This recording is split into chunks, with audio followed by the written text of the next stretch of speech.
오늘 거룩한 주일 아침에 주님께로 나와 예배하는 우리 모든 심령들 삶 가운데 하나님의 은혜가 함께 하시기를 주님의 이름으로 간절히 축원합니다. 담임 목사님께서는 7월 16일까지 미국 방문 중이시고요. 오실 때까지 그 가정과 건강을 위해서 꼭 기도해 주시기를 바랍니다. 어떤 성도님이 주일 아침이 되어서 예배를 가려고 일찍 나섰지만 애들 밥 먹이랴, 씻기랴, 옷 입히랴 정신이 없이 준비하다가 본의 아니게 늦게 되었습니다. 늦어서 차를 타고 가는데 본의 아니게 또 과속을 하게 됩니다. 과속을 하는데 카메라 앞에 지나가는데 갑자기 번쩍 하는 겁니다. 찍혔습니다. 그래서 근데 내가 그렇게 밟지는 않았는데 규정 속도를 지킨 것 같은데 해서 다시 그 바쁜 와중에 돌아갑니다. 다시 그 카메라 앞으로 지나가게 됩니다. 그런데 또 한번 번쩍 하는 겁니다. 이거 이상한, 도저히 이거는 내가 지금 예배고 뭐고 일단 확인을 해봐야겠다. 그래서 정말 최저 속도로, 말도 안 되는 속도로 그 카메라 앞을 지나갔습니다. 지나가 또 한번 번쩍 하는 것입니다. 그리고 일주일 후에 범칙금, 안전벨트 미착용, 이렇게 오는 것입니다. 무슨 말입니까? 운전자는 속도에만 신경을 썼는데 그 카메라는 뭘 주목했습니까? 안전벨트를 주목했다는 겁니다. 우리가 사람마다 기준이 있는 것입니다. 나는 내 기준에는 이렇게 잘하고 있는 것 같은데 다른 사람이 보기에는 참 엉망일 때가 있다는 것입니다. 동일하게 신앙도 보면 나는 나름대로 신앙생활 열심히 한다고 생각하는데 하나님 보실 때는 아니올시다 하는 그런 신앙이 있다라는 것입니다. 신약 성경에도 보면 베드로가 그런 모습으로 예수님 앞에 선 것을 볼 수가 있습니다. 내가 십자가에 못 박혀 죽고 3일 만에 다시 살아날 것이다 얘기를 했습니다. 그러니까 베드로가 의협심을 발휘하면서 항변을 합니다. 주님, 절대로 그 일이 주님께 미치지 않을 것입니다 라고 얘기를 하자 예수님의 반응이 어떻습니까? 이 사탄아 물러가라. 너는 나를 넘어지게 하는 자로다 라는 그런 평가를 하셨다라는 것입니다. 우리가 이런 모습을 볼 때 신앙생활이라고 하는 것, 정말 하나님께서 원하시는 것이 무엇인지, 하나님의 기준과 하나님의 평가가 무엇인지 우리가 분별하면서 거기에 맞추어서 신앙생활을 하는 것이 온전한 신앙이다라는 것을 우리가 알 수가 있습니다. 신약 성경에 보면 많은 사람들이 예수님 앞에 섰고 또 제자들도 예수님 앞에 서서 행동하고 얘기를 했지만 그 모든 것을 예수님께서 믿음으로 평가하셨다는 것입니다. 그래서 어떤 이에게는 믿음이 적다, 어떤 이에게는 왜 의심하느냐, 어떤 이에게는 내 믿음이 너를 구원하였다, 정말 큰 믿음이다, 이렇게 평가하시는 모습이 분명히 있다는 것을 성경 말씀을 통해서 우리가 수차례 볼 수 있습니다. 오늘 동일하게 우리가 마태복음 8장 말씀을 보고 있는데 이 말씀에도 보면은 예수님께서 놀란, 아주 신약 성경에는 전무후무한 그런 표현, 예수님께서 놀랍게 여겼다라는 표현이 나오듯이 예수님께서 오늘 백부장의 믿음을 보시고 이만한 믿음을 내가 보지 못하였다라는 그런 평가를 한다는 사실을 우리가 알 수가 있습니다. 이처럼 예수님께서는 우리의 믿음을 평가하시는 것입니다. 각자의 상황에서 각자의 행동을 보실 때 그 안에 믿음이 있느냐, 믿음이 없느냐, 그것을 통해서 우리 삶을 평가한다는 것입니다. 여러분들 어떻습니까? 한 주를 사셨습니다. 한 주를 사시고 또 이제 7월달이 되었습니다. 지난 한 주를 사시면서 하나님께서 여러분들 삶을 어떻게 평가하실 것 같습니까? 우리가 아무리 직장에서 많은 업적을 쌓고 많이 이렇게 업무를 과중하게 한다 해도 하나님께서 그 일로 우리를 평가하지 않는다는 것입니다. 수많은 일을 했지만, 업적을 쌓았지만 그 안에 믿음이 있느냐 믿음이 없느냐, 그것을 보고 우리를 평가하신다라는 것입니다. 왜냐하면 우리는 업적보다 믿음으로 평가받아야 될 사람들이기 때문입니다. 개인적으로 저는 오늘 제일 두려운 게 여러분들이 제 설교를 어떻게 평가하실 것인가, 그것이 제일 두렵습니다. 그런데 제 설교는요, 하나님 평가하실 거고요, 여러분들 믿음은 하나님 또 나름대로 평가하실 것입니다. 우리가 모든 걸 배제하고 전하는 자의 열심과 듣는 자의 열심이 부딪혀서 하나님 정말 오늘 이 예배가 믿음의 예배였다라고 그렇게 평가받을 수 있는 그런 귀한 시간이 될 수 있기를 원합니다. 오늘 그래서 삶의 기준, 또 삶을 평가하는 그 예수님의 그런 모습을 보면서 우리가 믿음이 들음에서 삶으로 나타나는 거, 어떻게 나타나야 되는가, 거기에 한번 집중하면서 왜 백부장이 예수님께 평가를 받을 때 이만한 믿음이라고 평가를 받았는가, 거기에 한번 집중해 볼 수 있기를 바랍니다. 마태복음 5장부터 7장까지 말씀을 보면 우리가 잘 아는 대로 산상수훈 말씀이 나옵니다. 산에서 예수님께서 강론하셨다 해서 산상수훈입니다. 그래서 굉장히 귀한 말씀. 사실 따라온 그 사람들은 예수 믿겠다라고 결심하고 따라온 사람들이기 때문에 5장부터 7장까지 말씀은 그냥 주시는 말씀이 아닙니다. 믿겠다라고 따라왔는 사람들, 그 사람들에게 주신 말씀이기 때문에 굉장히 강력한 말씀을 주셨습니다. 그리고 마태복음 8장부터 9장까지 말씀을 보면은 마태는 이 산상수훈을 끝을 내고 내려와서 치유의 사건들을 다 이렇게 모아놓은 그런 모습을 볼 수가 있습니다. 순서와 상관없이 어떤 예수님의 행적의 순서와 상관없이 치유의 기적들을 8장과 9장에 모아놓았습니다. 그래서 열병으로 앓는 사람, 문둥병 앓는 사람, 혈루증으로 앓는 사람, 못 걷는 사람, 이런 사람들 다 고쳐주시는 모습을 우리가 볼 수 있습니다. 마태의 의도는 이것입니다. 우리가 예수님을 아는 것, 거기에서 머무는 것이 아니라 예수님을 알았다면은 그 예수님은 알무로 끝나는 사람이, 알무로 신앙해야 될 사람이 아니라 우리 삶을 직접적으로 만져주시는 분이라는 것을 말씀해 주시는 것입니다. 산 위에서 무수한 말씀을 드렸지만 예수님은 직접적으로 산 아래에서 많은 사람들을 치유하시고 고쳐주시는 분으로 오늘 우리에게 다가오신다는 것입니다. 오늘 우리에게 모든 여러 가지 문제가 있지만 그 모든 문제를 해결할 수 있는 키는 하나님이라는 사실을 믿으시기를 바랍니다. 그래서 백부장이 이만한 믿음이다라고 평가받을 수 있었던 제 첫 번째 단서가 뭐냐면은 그의 문제를 주님께 가져갔다는 것입니다. 주님께 자신의 문제를 가져갔다는 것이 이만한 믿음의 출발이었다라고 우리가 보면 됩니다. 100명의 부하를 거느린 그 로마의 백부장입니다. 자기의 위치도 있고 자기가 할 수 있는 어떤 힘을 쓸 수 있는 여건들이 많이 있었지만 그 모든 걸 자기의 위치와 자기의 모든 것을 내려놓고 예수님께로 자기의 문제를 가지고 갔다는 것입니다. 백부장의 문제가 무엇입니까? 우리가 보면 알듯이 예수께서 가버나움에 들어가시니 한 백부장이 나와 간구하였다. 그가 가지고 간 내용이 뭐냐면은 자신이 지금 거느리고 있는 부하의 아픔 때문에 자신의 문제를 가지고 가는 것입니다. 여러분들 보십시오. 자기가 할 수 있는 것이 많지만 단순하게 자기의 문제를 가지고 가는 것입니다. 우리가 신앙생활 하면서 위로받는 것이 뭐냐면 믿음의 조상 아브라함이나 또 선왕 다윗이나 옆에 앉아 계신 장로님이나 권사님이나 집사님이나 성도님이나 다 문제가 있다는 것. 우리가 거기에 위로를 받습니다. 맞습니까? 여러분들 저나 여러분들 집이나 다 들어가면 문제가 있습니다. 그런데 더 큰 위로가 뭐냐면 그 문제를 우리는 주님께 가지고 갈 수 있다는 것. 그것이 우리에게 큰 위로가 되는 것입니다. 수고하고 무거운 짐진 자들아 다 내게로 오라. 내가 너를 쉬게 하리라. 주님께서 문제를 가지고 오면 다 쉬게 하고 내려놓게 하신다는 것입니다. 중요한 원리죠. 여름이 되어서 이제 남자나 여자나 몸매에 굉장히 신경을 쓰시는데 다이어트 하시는 분이 많이 있어요. 턱걸이 50개 하시는 방법 아세요? 제가 오늘 턱걸이 50개, 턱걸이를 어떻게 50개나 할 수 있냐? 5개도 못 하는데. 턱걸이를 50개 할 수 있는 방법을 제가 오늘 말씀드립니다. 턱걸이를 50개 할 수 있는 방법은 철봉대 앞에 가서 1개부터 시작하십시오. 철봉대, 일단은 50개를 하려면 철봉대 앞에 가야 되고요. 1개부터 시작해야 50개를 할 수 있는 것입니다. 동일한 얘기, 이런 얘기입니다. 우리가 신방을 가서 이런저런 얘기를 하면은 그 집사님이나 그 성도님 가정에 문제가 굉장히 많은, 목사님 저희 집에는 남편이 이렇고요, 우리 자녀가 이렇고요, 믿음 상태는 지금 이렇습니다.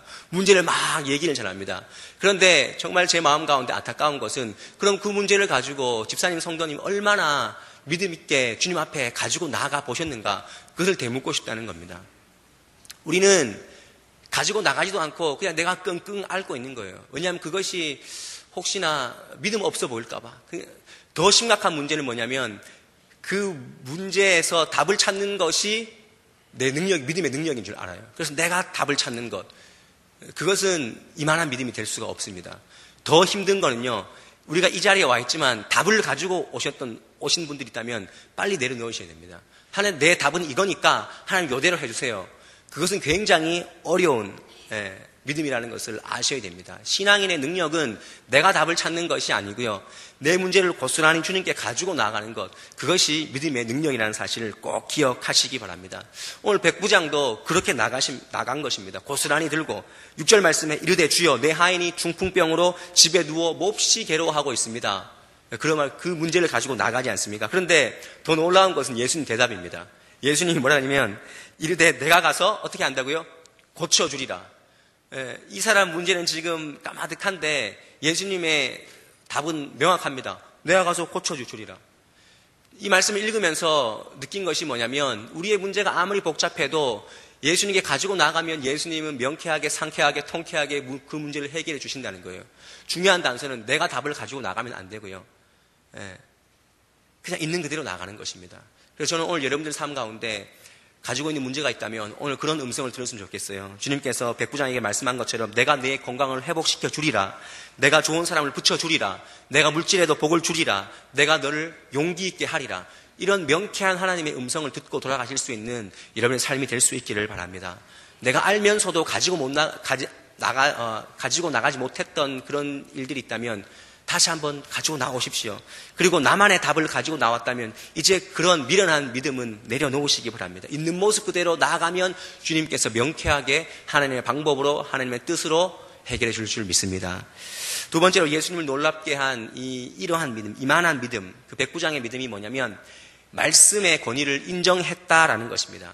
사실 오늘 8절 말씀이 예수님을 놀랍게 한 그 어떤 예수님의 고백의 결정타였습니다. 7절 말씀 보면 예수께서 내가 가서 고쳐주겠다라고 얘기를 합니다. 그러니까 백부장의 반응이 어떻습니까? 백부장의 반응이 무엇이냐면 8절을 우리 다 함께 한번 읽어보도록 하겠습니다. 8절 말씀 시작. 백부장이 대답하여 이르되 주여 내 집에 들어오심을 나는 감당하지 못하겠사오니 다만 말씀으로만 하옵소서. 그러면 내 하인이 낫겠사옵나이다. 백부장의 반응이 무엇입니까? 예수님은 그래 가자, 직접 가서 내가 고쳐줄게 라고 얘기했지만 백부장은 아이고 예수님 다만 여기서 말씀만 하십시오. 여기서 말씀하면 우리 집 하인이 저쪽에서 나을 것입니다. 그런 반응이라는 것입니다.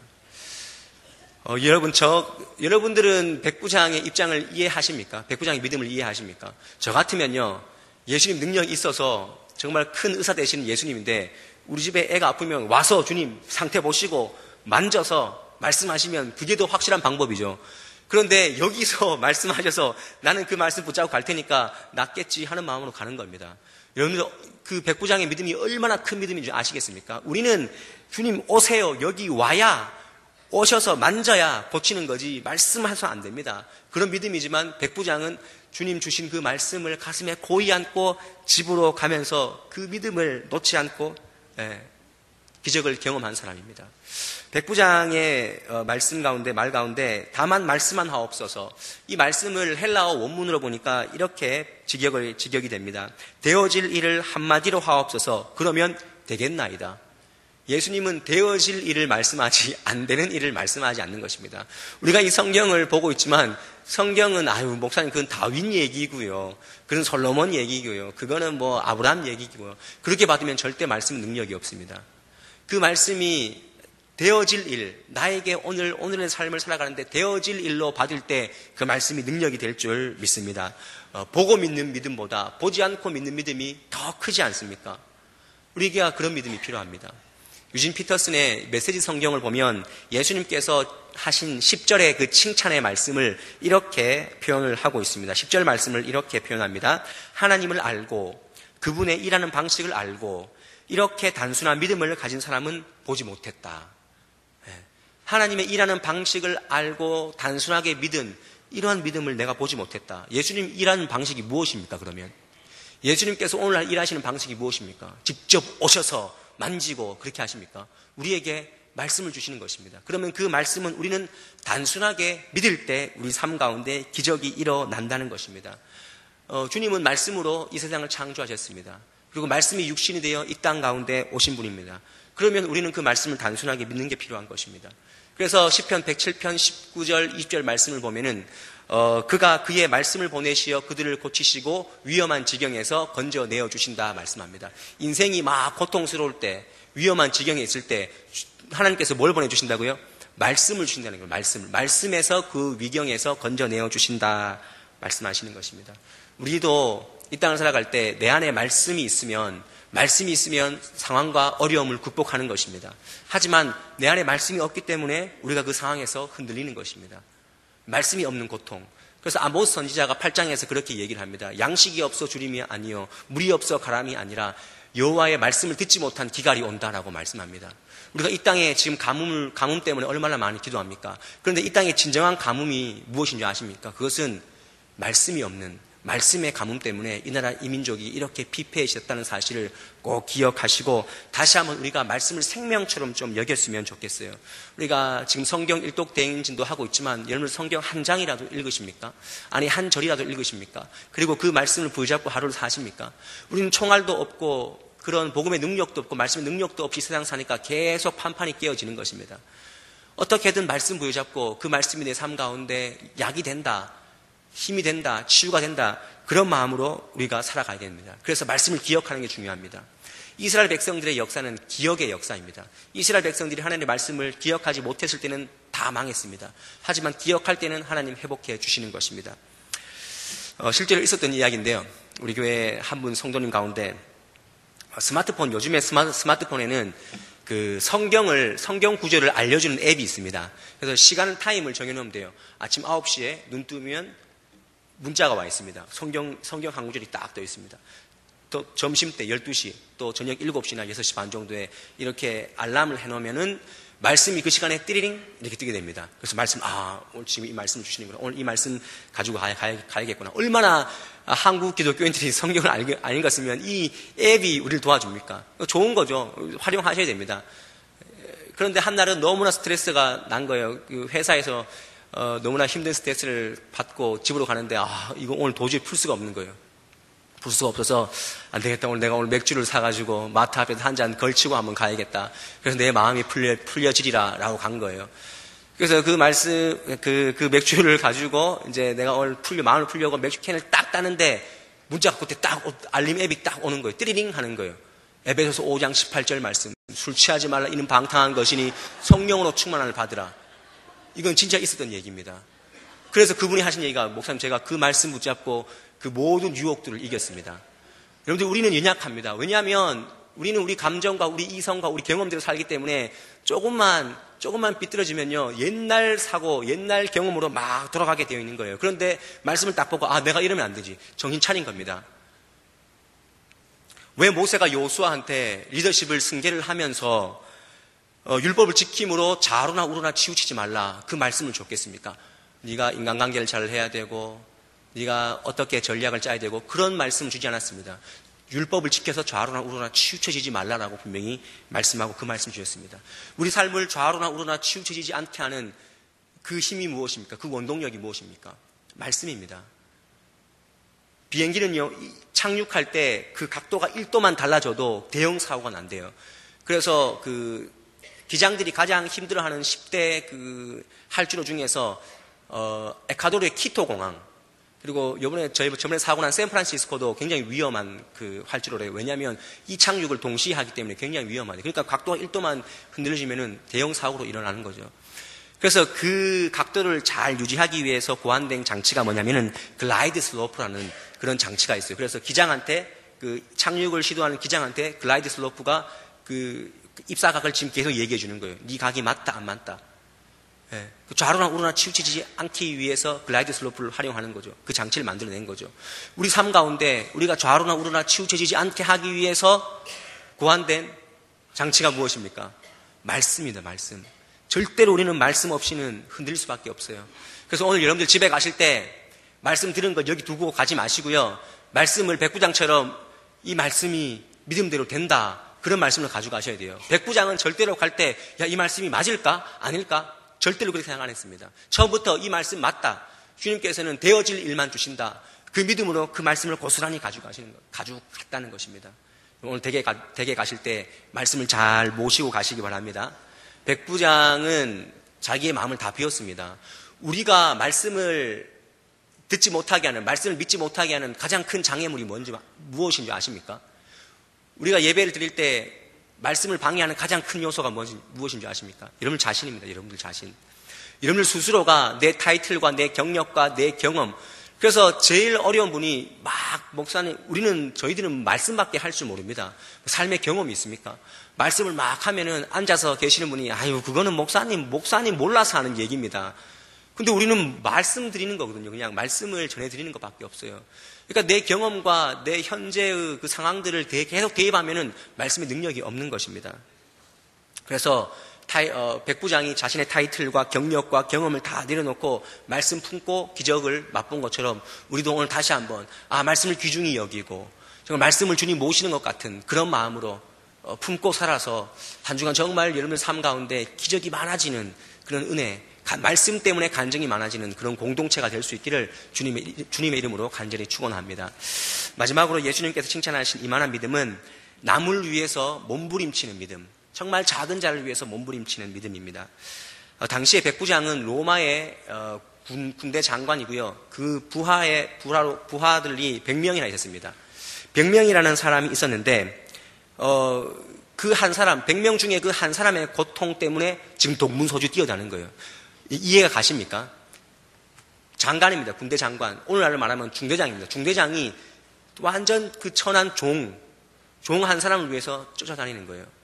그 유대 야사에 보면은 종이 얼마나 천한 신분인가를 말해주는데요. 그 주인이 목욕탕 물에 들어가는데 발을 딱 담궜는데 그날 뜨거운 거예요. 근데 그날 하루 일정이 안 좋았어. 너무 화가 나는 거예요. 이 더운 물 때문에, 뜨거운 물 때문에. 그래서 야, 이 오늘 더운 물 받은 사람 누구야? 해놓고 하인을 부릅니다. 예, 제가 넣었습니다. 너 들어가는 건 불을 붙여버립니다. 삶아 죽입니다. 그래도 법적으로 아무런 하자가 없는 것이 그 당시의 하인, 종의 모습입니다. 그러니까 예수님께서 종의 형상으로 왔다. 여러분 이게 얼마나 큰 은혜인 줄 우리가 알아야 됩니다. 근데 같은 내용을 담고 있는 요한복음 4장 말씀 보면 아들이라고 고백합니다. 백부장이 아들의 아픔을 위해서 예수님께 나왔다라는 말씀이 나옵니다. 그런데 신약 성경에는 이 아들과 신하라는 단어를 파스라는 단어를 쓰는데 이 단어는 신약 성경에 24번 정도 나오는데 이 뜻은 자기보다 지위적으로 계급적으로 한 단계 아래에 있는 사람을 파스라는 단어를 써서 아들도 되고 종도 되는 것입니다. 그런데 결정적으로 같은 말씀을 다루고 있는 누가복음 7장 말씀에도 보면은 명백하게 종이라는 단어를 쓰고 있습니다. 그러니까 백부장은 자기 아들을 위해서 지금 뛰어다니는 것이 아니고 정말 그 당시에 천하다고 여겨지는 그 하인 한 사람을 위해서, 종 한 사람을 위해서 뛰어다니는 것입니다. 여러분들 이게 좀 맞는 조합입니까? 그렇게 높은 사람이 정말 천한 사람 한 사람 때문에 다니는 거예요. 그런데 예수님이 이런 조합을 좋아하신다는 것입니다. 지극히 작은 자에게 한 것이 곧 나에게 한 것이다 라고 칭찬하시는 그런 말씀도 있지 않습니까? 성경의 최고의 가치는 하나님을 사랑하고 이웃을 사랑하는 것입니다. 하나님을 사랑한다고 하면서 이웃을 사랑하지 못하고 이웃은 정말 사랑하는데 하나님을 사랑하지 못하면 그 어느 것도 짝이 안 맞는 성경적인 사랑이 아니라는 것입니다. 더 나아가서 신앙인의 위험성이 무엇입니까? 우리 한국교회가 이토록 위험해진 것은 나만 잘 되면 된다. 우리 가정만 복 받으면 된다. 이러한 신앙 때문에 이 교회가 어려워지고 힘들어지고 있는 것입니다. 복음의 가치는요, 예루살렘을 넘어서 또 유대와 사마리아와 땅끝까지 복음이 확장되는 것입니다. 그 나만 잘 사는 게 아니고 계속 그 하나님의 사랑과 복음은 확장되어야 하는 것입니다. 그래서 귀한 축복이 있는데요. 야곱이 요셉을 축복할 때 야곱이 아들들을 쭉 축복하는데 창세기 49장 말씀에 보면은 막 축복을 할 때 요셉을 축복할 때 무엇이라고 축복했냐면은 요셉은 무성한 가지 곧 샘 곁에 무성한 가지라 그 가지가 담을 넘었다 그랬습니다. 우리 집에서 나무를 심었는데 그 나무가 너무 커서 가지가 넘어서 담을 넘어서 다른 집에도 영향을 미치는 거예요. 여기에서 감나무를 심었는데 감나무 가지가 옆집에 넘어간 거예요. 그러면 거기에서 떨어진 감나무 누구 겁니까? 어렵죠. 정말 어려운 문제입니다. 우리 거지요라고 하지만 정말 신앙인의 영향력은 냅두는 거예요. 두고 드세요. 우리 거지만 그 가지가 뻗었으니까 그것이 요셉의 삶이었다는 것이에요. 요셉의 삶은 축복의 삶, 정말 자기의 영향력으로 이스라엘 백성들을 살리는 것입니다. 애굽을 살렸던 삶이 바로 요셉의 삶이었다는 것입니다. 오늘 다시 한번 우리 삶 가운데 여러분들이 아무리 신앙생활 잘해도 2% 부족한 게 뭐냐면 오로지 우리 가정 거기에만 집중하면 계속해서 2% 부족한 신앙이 될 수밖에 없습니다. 제가 아무리 설명하는 것보다요. 오늘 제가 영상을 또 준비를 했는데요. 이런 영상을 많이 보셨습니다. 이런 영상을 많이 보셨는데 제가 다시 한번 이런 유의 영상을 보여드리는 것은 우리의 삶의 방향을 좀 다시 한번 재조정하는 데 도움이 되라고 저는 여기에 화면에 나오는 이 기간과 아무런 상관이 없습니다. 그리고 이 영상을 보실 때, 와, 불쌍하다. 진짜 힘들겠다. 그런 마음으로 보지 마시고요. 아, 내가 정말 나를 위해서만 살지 않았는가. 이 땅에, 이 세계 가운데 얼마나 많은 우리의 손길과 우리의 기도가 필요한 사람들이 많은가. 한번 돌아보시고, 내가 할 수 있는 작은 실천들을 좀 찾을 수 있는 귀한 시간이 될 수 있기를 바랍니다. 예, 결국 우리 관심과 사랑만이 사람을 변화시킬 수 있는 것입니다. 우리는 나만 잘 되자고 하는 삶에서 다른 사람도 돌볼 줄 아는, 관심을 가질 줄 아는 그런 믿음이 필요하다는 것입니다. 말씀을 잡은 삶의 그 중심이 자꾸 이동되어져야 됩니다. 내 안위에서 이웃으로 자꾸 이동되어집니다. 그래서 신앙은 중심 이동입니다. 삶의 중심이 이동되는 것입니다. 나에서 말씀으로, 나에서 세상으로, 이웃으로 계속해서 확장되고 나아가야 된다는 것입니다.